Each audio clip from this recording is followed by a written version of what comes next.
Welcome back to another technical video. Today I'll be going through your questions, answering them and hopefully finding that solution that you're looking for. Guys, remember to stay just a little bit crazy just like me and hopefully get to that resolution you need. Now, let's get started.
And that's it, guys.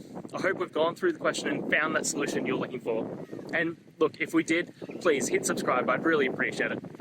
And until the next time you need technical help, I hope you have a good one. Cheers.